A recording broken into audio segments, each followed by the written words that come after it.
It's been there forever. Yeah. Great guy. So this is our volunteer orientation. Thank you guys so much for coming. In case you guys didn't know, we are hosting Pride is Alive at Bar Park Village, August 27th through the 29th. So we're super excited about this opportunity and partnering with Bar Park Village. So basically, we have kind of 3 steps with Pride is Alive. Step 1 is checking in with us and getting everything that you need and asking any questions that you guys have day of or at any point. We're here to answer your questions or anything like that. 2 is just have fun volunteering. It's a nonprofit organization. We love seeing people are just coming together in the community and having fun and supporting who they are, and even with our allies to support the LGBTQI plus community, being there for us, and it's just an awesome type of event to be a part. And 3 is just check out, and basically anytime you guys like go on your meal break or anything like that, just to sign out or anything, so we kind of can keep track of everybody where they are, so we know where everybody is at all times. So there's the pepper. So things have changed. So it looks like me and Jordan will be the director of volunteers for this event. My cell phone number is up there in case you guys have any questions during the event or anything like that. So yeah. Is it on that letter you sent us? Yes, it is on the okay. letter. So this is our executive board. At the top left is Brandon, is our president, which is sitting right here. And then going to the right is Jesse Doggendorf. He's our vice president. And then going under Jesse is Marty. He's our secretary. He also put on a lot of effort into this event as he has a personal relationship with Bar Park Village. And then to the left of that is Jason, which is our treasurer, who will be handling a lot of aspects. And then at the top right we have Chap. He's the director of our volunteers.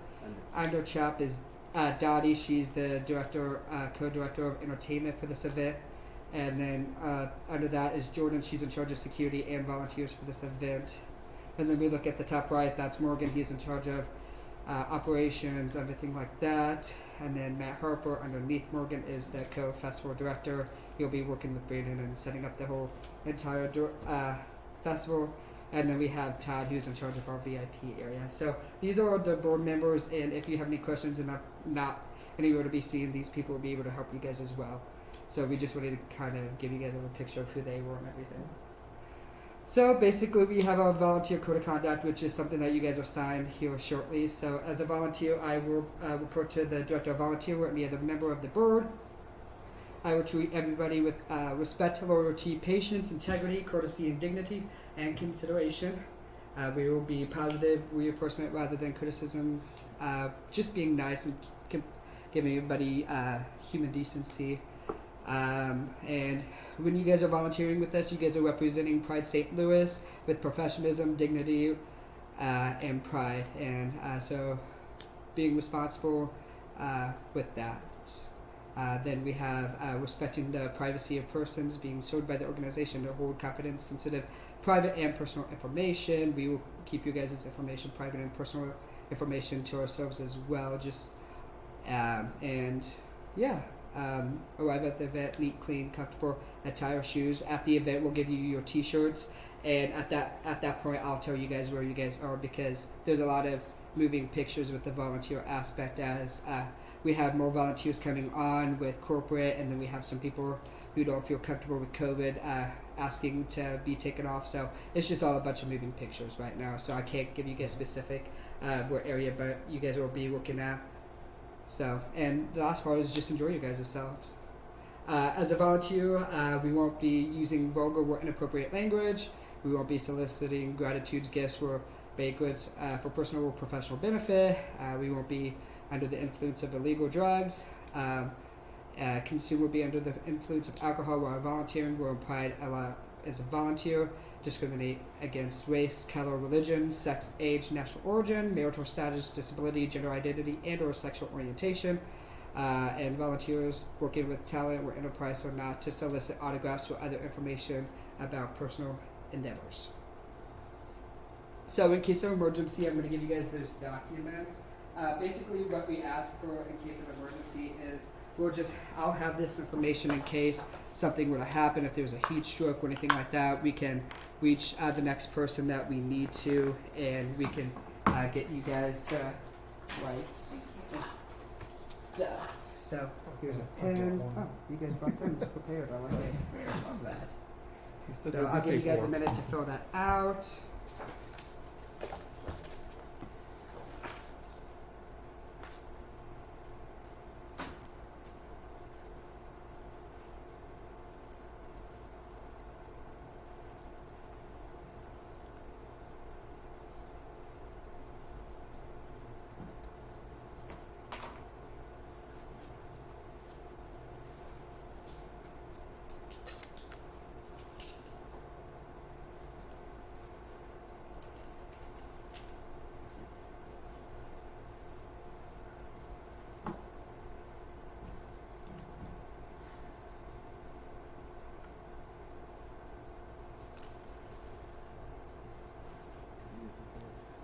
I did not get that email.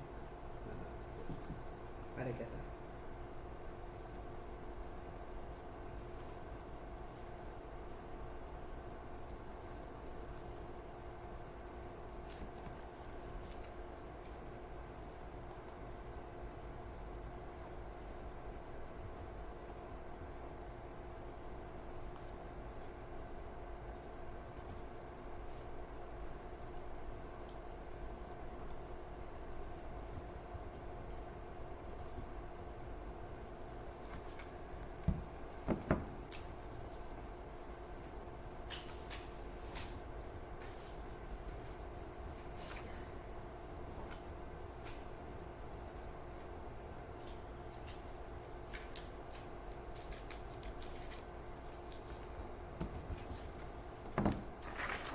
Awesome, thank you.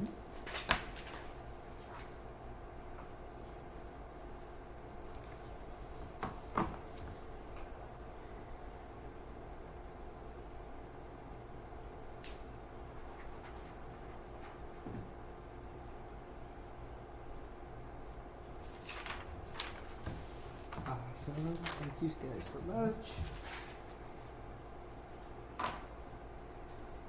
So, and then second part of our presentation is just having fun, being engaged with the community, just being there, having fun. We want you guys to have fun. This isn't just about working. We appreciate everything that you guys are doing for us, taking time out of you guys' day and volunteering with us. We wouldn't be able to do it without volunteers like you guys to have a successful event like this. So, I'm going to hand you guys these maps.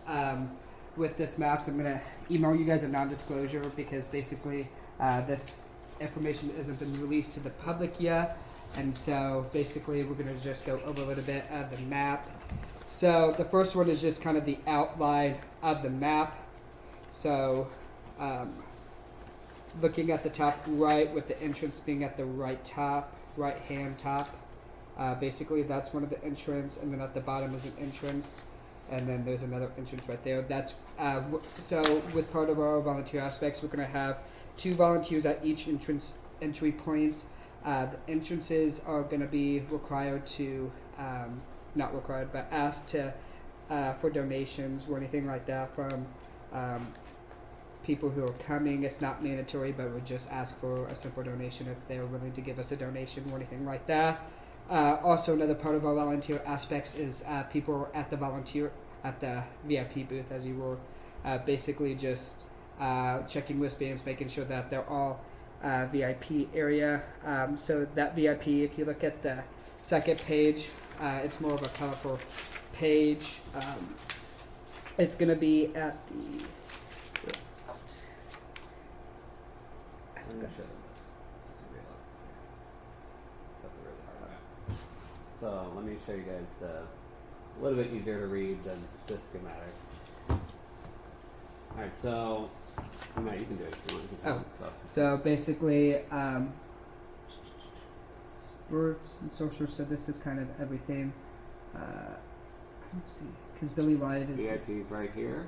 This is going to be the main 3 access points. This is going to be gate 1, gate 2, gate 3, which is going to be down by main stage. Okay, the primary, where we're going to have the primary influx of people is probably going to be gate 3 and gate 1. Okay, so we are going to have volunteers stationed. So that's an outdoor stage, right? Yes. Right outside of sports social? Yeah, so Okay. that's where the primary people are. That's where we're expecting Okay. the thousands of people, Right. quote unquote. Inside the ballpark village here, which is Valley Sports Center. That's where we'll have the indoor section. However, people have to be seated there. So there's no reservations or anything that they do. They can't just be standing around just kind of talking. They have to be at a table doing something. We will have some slight entertainment throughout the half part of the day, and some DJs, but that's pretty much it. But we don't expect the majority of people to be inside. The vast majority of this is going to be outside. Up here is going to be our traditional vendor village that we have at most festivals. We still have a nonprofit row, and then we'll have corporate sponsors along this line right here. So that's the parking It's a lot, parking right? lot, So yeah. that's where that'll be. Okay. Yeah, that's just the parking lot. There's 3 parking lots. We're the ones at the Right. center, and then off to the one to the west, Okay. the west parking lot. And then that's pretty much it. Then there's going to be the main stage here. So like I said, most of the people are going to be in this general section. We'll have bars and stuff kind of set out stationed throughout the festival grounds. Obviously we want to encourage people to like have a good time and stuff like that. But that's pretty much it. The only other difference in it, which sport and social, it's actually right here, not that. That's a parking lot. Right. So that's one of the only restaurants that people actually be able to sit down in, and it's kind of open air. It's kind of hard. They open the windows and all of that, so it's kind of like. So we do expect a lot of people in there, but they do have a capacity limit on that. That's what Ballpark Village is there to do. So hopefully that makes it a little bit easier to read. And then we'll have 2 people walking around as guides with more of an updated map. Unfortunately, I didn't get an updated map, which I do apologize for that. So where's the volunteer check-in? The Did you say volunteer that yet? check-in is something. It's going to be somewhere in this general vicinity, Okay. right? So it'll be right next to where we also have our same media tent. It'll be one tent basically. Okay. So there'll be signage and stuff to kind of let you know of that. I will send that in the Yeah. email when we send Okay. out to everybody. The where final it's one will like- probably get out. I can't remember if you Next said week. that or not. So okay. And then so we have those 2 people who are going to be walking around the grounds with the updated map, kind of directing people if they have any questions of where to go or anything like that. And then we'll have 2 people with our vendors to help people in that area if they need help or anything like that. So we don't. It's going to be not as gruesome as Pride Fest has been. So, Jordan, can you do? So basically, this is what should I bring, what should I leave at home. In past years, we don't allow coolers to be allowed into Ballpark Village. If you have a specific dietary needs or other concerns, we recommend bringing a small, soft lunchbox style container for you. Large coolers will not be allowed into Ballpark Village. No weapons, no firearms are allowed on the Ballpark Village grounds. Anyone bringing prohibited items to the grounds will be asked to leave. For everyone's safety, we do not ask to bring glass containers with you, which I'm pretty sure I forgot to update that because we're not going to allow any outdoor drinks with us, since Ballpark Village is going to be having a full bar and they're going to have sodas and waters there and stuff like that. And basically, no one under the age of 21 is allowed to drink at Pride is Alive. And again, please don't bring pets. So we won't be offering lockers, so if you don't need it, then you might consider leaving it at home or in your vehicle.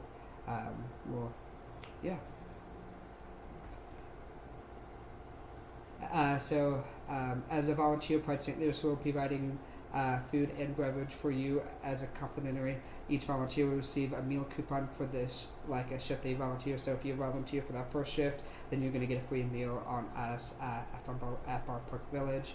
You will have access to beverage and snacks throughout the day. So checking out, you are required to check out. We need to keep an accurate account and location of each of our volunteers in case of emergency. If you're not volunteering or if you have a break that lasts longer than enough time to eat, you must remove your volunteer shirt until you return. Please remember that you are representing Pride St. Louis at all times while you are volunteering. Yay. And now that my shift is over, we all can have sorts of fun stuff to do, as watching concerts, drinking, eating, and hanging out with your friends if your friends are there. Friends or family. So, Pride St. Louis Board of Directors would like to thank you very much for your dedication and time devoted to our community. Without you, Pride is Alive would not be such an epic success. And do you guys have any questions? So when our shift is over, do you want us to remove our volunteer shirts? Yes, then please. at that point? Okay. Yeah. That way if we do have a beverage or something, we won't be doing so with our shirts on. Yeah. Gotcha. Alright. So now this is where I come in. All right. So now, as part of our volunteer training, we always like to do a little diversity and inclusion training. I don't know how in depth you are or knowledge about what LGBTQI means and the different kind of people you will be encountering as a volunteer at Pride, because you know that our community is made up of so many different types of people, sexual orientation, gender identity, and gender expressions. So I just kind of review all that. So in case people ask you questions or you have questions, or you see people pointing fingers and laughing, you can be an ally to that person. Okay? So today we're just going to talk about the difference between sex and gender, because there is a difference. Understanding that gender is not binary, and just learn some LGBTQ terminology, know the difference between gender identity and gender expression, and then respect people's pronouns and chosen names, and then become an ally if you're not in the community. Because sometimes a lot of volunteers are people from corporations and people that are not in the LGBTQ community, so we always like them to have this presentation and know that they're allies, and we appreciate our allies. So let's talk about what is sex. I'm not talking about the physical activity of sex. I'm talking about your sex assigned at birth. So it's the sex refers to your biological attributes in humans. It's associated with the physical and psychological features with chromosomes, gene expressions, hormone levels and functions, and reproductive or sexual anatomy. So usually, you come out, doctor flips you over, male or female based on your genitalia. So that's your sex assigned at birth. I'm sure, have you all heard those terms, sex assigned at birth? Okay. So sex assigned at birth based on genitalia can be male, which is male at birth, female assigned female at birth, and intersex. So how many of you ever heard what intersex is? You ever heard that before? You heard that? Okay. Y'all are way ahead of the game. Okay. So intersex just reviews a person who is neither 100% male or 100% female by a series of biological reasons. There are numerous conditions, and the term intersex encompasses a wide variety of conditions and body types that do not have anything in common except they are deemed abnormal by society. So what is gender? Gender is the assignment of our sex, but it doesn't end there. I mean, there's three components of yourself. You got your body, you got your identity, you got your expression. That makes up who we are. Right? And the term also is used broadly to denote a range of identities that do not correspond to ideas of what male and female are, because we all know what's on the spectrum, right? So if we start with what our body is, it's our body, our experience, is how society genders our body. Not us, it's how society genders our body. So our identity is how we feel about ourselves. How do I feel about myself? What are my own internal self-beliefs? Like, am I male? Am I female? Am I a blend of both? Or am I neither? Who do I internally see myself as? And then expression talks about everything that's on the outside. How do I present myself to society and to the world? And then, if you only learn one thing today, I'll let you know that gender is not binary. There's more than just male and female, and gender's on the spectrum. Right now, there's between 28 and 73 gender identities and gender expressions. It's a lot. I say, when you go to Lowe's or the Rod Dugan or Sherman-Williams, you go and you say, you get the paint guy, I want orange. So he pulls out this thing, it's got 5 things on it. All to you, they look orange. But they could be orange, tiger, apricot, squash. And you're like, my gosh, I just want orange.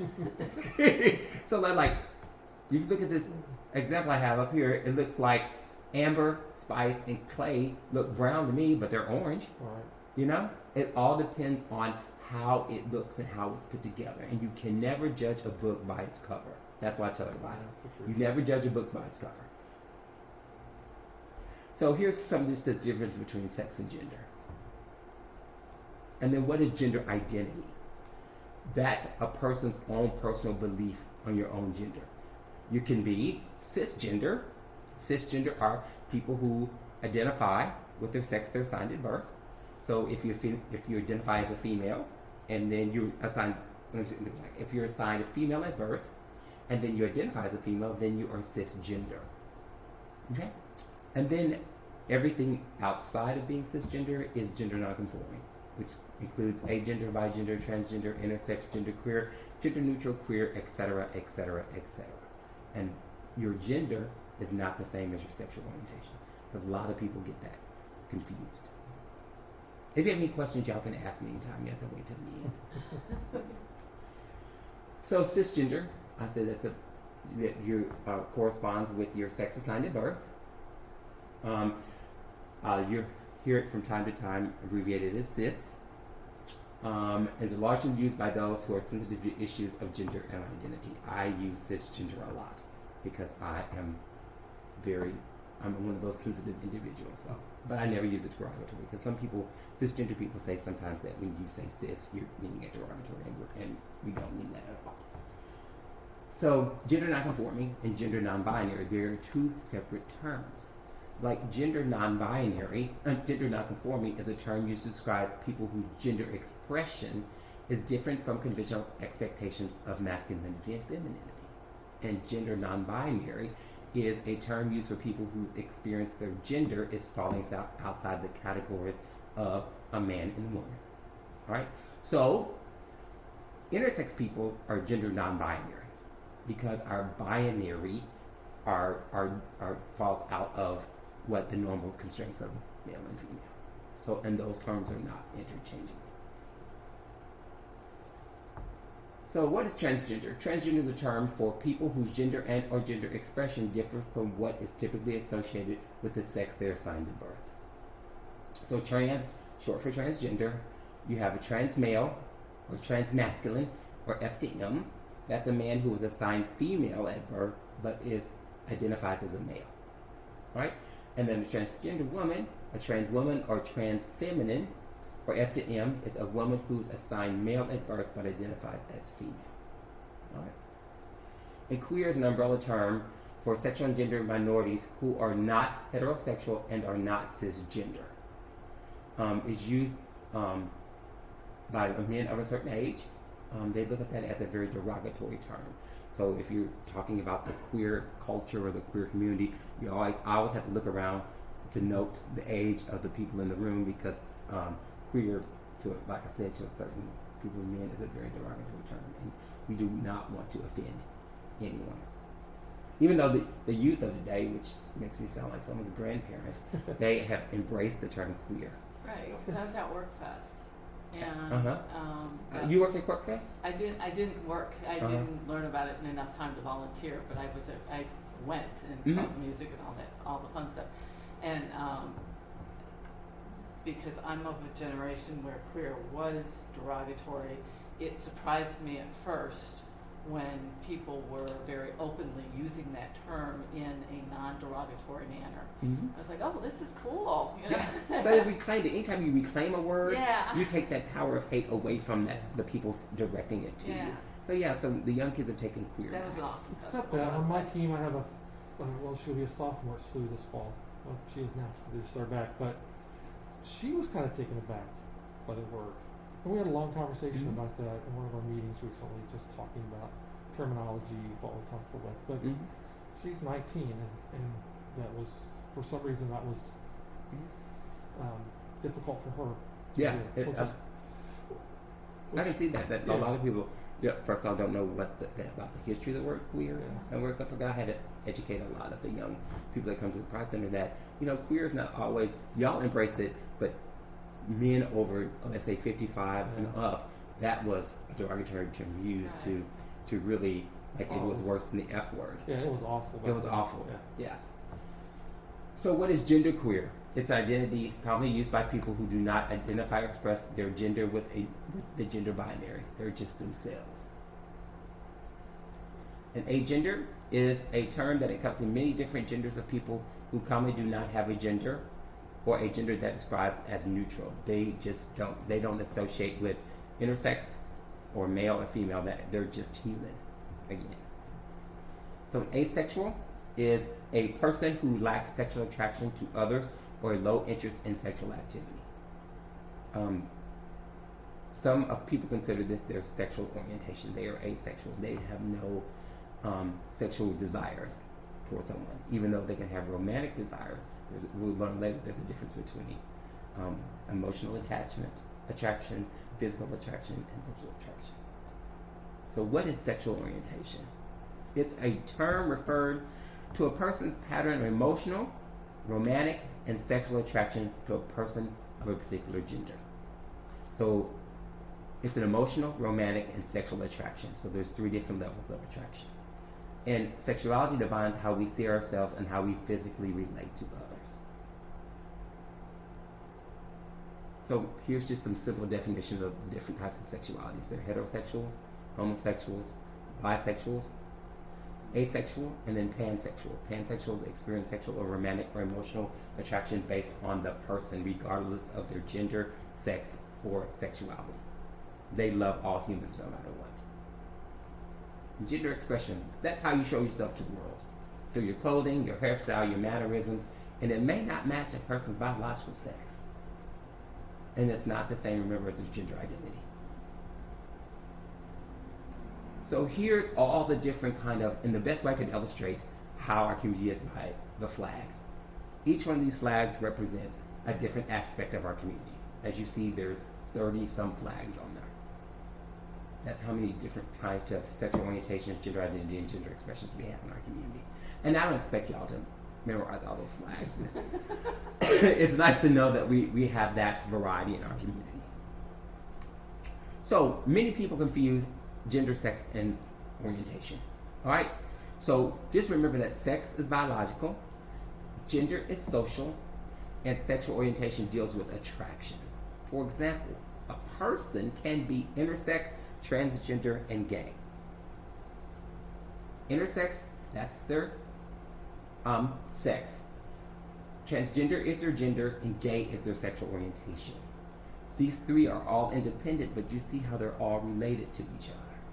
So, and also, an intersex person can be heterosexual. I forgot to tell you that most intersex people are heterosexuals. So that example of an intersex, transgender, and gay person, I use myself a lot as examples. So here we are. I love this, the gender unicorn, because it just kind of wraps it all up there in a cute little presentation. We got our gender identity, is how we think about ourselves, our gender expression, how we show ourselves to the world, of course, our sex assigned at birth. Then we have our attraction, which is broken down to physical and emotional. You know, physical is, ooh, I want you right now, and emotional is, I think I could spend the rest of my life with you. So that's kind of how what makes us up as a human being, all those different things. When my counselor showed me that, it really brought a lot of stuff into focus for me. It's a fake one, but I often have fake gender or unicorn tattoos. Yeah. So because of the, I don't know, was that a hippopotamus? yeah. So Unicorn. so let's talk about pronouns real quick. All right. Everyone knows what a pronoun is. We learned in elementary school. What a pronoun is a word that refers to either the person talking or someone or something that's being talked about. And gender pronouns are basically the same thing. So commonly used pronouns are she, her, hers, he, him, his. Those are masculine and feminine pronouns. But there are people who don't like masculine or feminine pronouns. Their pronouns are gender pronouns. They choose to express themselves. And I use Xena because I'm a big Xena Warrior Princess fan. I love that show. So, if you're going to use this as an example, Xena ate her food because she was hungry. So in this example, Xena's preferred pronouns are she, her, and hers. So Xena ate her food because she was hungry.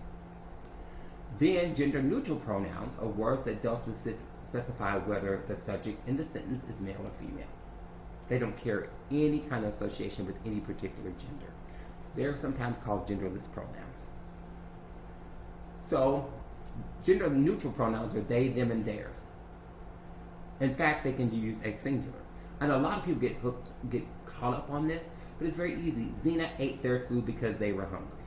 And I tell people all the time, we use plurals for singular all the time. Like if I said, my cousin's coming in from Kansas City this weekend, people say, well, what time does their plane land? Or what time do they get in? So we use it automatically. So it should not be a problem to grasp the understanding of gender-neutral pronouns, so the person referring to themselves as a singular. So then you also hear Z sometimes, and you'll hear here. It's HIR, but it's pronounced here.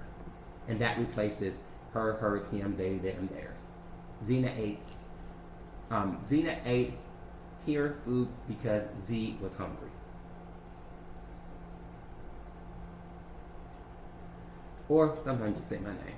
I had to put Beyonce in there because say my name. Say my name was a good song. So Zena ate her food because Zena was hungry.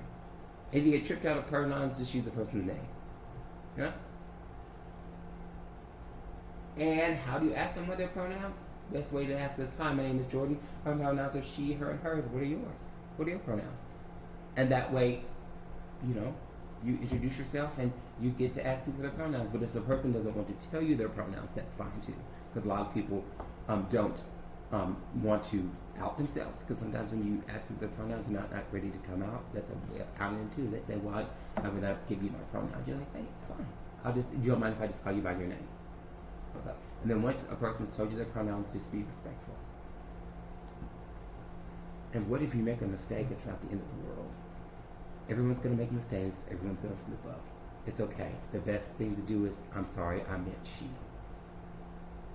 If you realize you made a mistake after the fact, just apologize in private and move on. Please don't make a big deal out of it, because a lot of times if you're tempted to go on and on and on and say, oh, I'm sorry, then the person that you misgendered has to console you, and then it puts that person in an awkward situation. So just say I'm sorry and move on.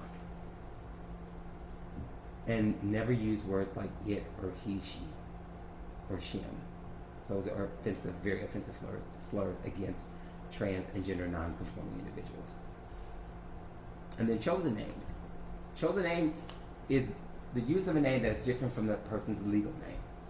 Like my chosen name is Jordan, which is totally opposite of my legal name. So, a chosen name is sometimes you hear it as a birth name or a dead name. I don't have a dead name because I didn't transition until way later in life. So a lot of people know me as my former name, and that's okay. Because I look at it as my friends have to transition with me. It's all a journey and a process. And that's how I look at it. It's a journey and a process. So a dead name for a transgender person is who has changed their name as part of their gender transition. And then some people have a name that is different from their legal name or name decided in birth. Being able to use a chosen name will likelihood of a trans expansive person from being misgendered or triggered. And sometimes when you use a trans person's dead name, you trigger them. And do y'all understand what trigger means? Mm-hmm. Okay. I have an intern who'll be with me for the next few months, and that's been an issue because with her, we have to do payroll, things like that, Mm-hmm. and so we have to have legal names as well as then paying attention to chosen name. Right. Well, my legal name has not been changed yet, so I still go. I'm very, because I get a check to my house and it has my legal name on there, and I just like, okay, well, whatever. But I am well aware of that sometimes. But when but it can be very triggering, especially when they have had some trauma in the background related to it. Oh, especially if your trauma is associated with your name. Because I asked about the other day, and the look on his face was just, okay, let's back up and talk about that. Let's talk about it. Yeah. And sometimes if you just have open the lines of communication with a transgender person, like if you think, okay, so I know your preferred name is Jordan, but your legal name is this. Because you have not legally changed your name, I have to put your check in this name. So, yeah. So it can be triggered, like, again, intense and emotional physical reaction. Like some trans people, when they're triggered, it just ruins their whole day and they have to go home and get back to bed. Or it causes emotional distress. And also, when you trigger someone, you may have flashbacks. Like you said before, you may call that person by, let's say my former name, my dead name is George, and you call me George by mistake. Well, then George may be the same name as my father. He used to just beat me as a child because he caught me wearing my mother's makeups and dresses all the time. So that could be just a triggering thing, and I have a flashback about a beating that I got. And then why is it important to respect a person's pronouns and chosen names? Because, in short, you don't have to read all this, it's a form of respect. And if you continually use a person's dead name or misgender them, then that's a form of oppression. And then, what's an ally? Someone who advocates or supports a community other than their own. Like, gay people can be allies to trans people. White people can be allies to black people. Citizens can be allies to immigrants. So as you see, it's just it's ever changing and ever evolving. It's very intertwined. So basically, an ally is not part of the community that they serve, and you can be a good ally through your action. If you see discrimination or someone being treated wrong, show up, speak up. Allies have the ability to use their voice and their votes. I forgot to put "and" votes in here to promote active change in any community, because we can't get laws overturned without our allies' votes. And allyship is a journey, and being an ally is hard work. That's my friends all the time. They say, "Girl, being your ally is such a hard job." I'm like, because I'm out there and I'm mouthy. So this is my favorite quote: "Education is our greatest weapon in this fight against intolerance," and that was said by Nelson Mandela. So, do you have any questions? I know there's a lot of information to give you in 15 minutes. So, if you have any questions, ask me. If not, I'm finished with my presentation, and thank you for listening. I do apologize about this. I forgot to give you guys this volunteer code of conduct. If you guys don't mind signing that, so that we just have that, you agree to go through all that. I think you can turn this off now.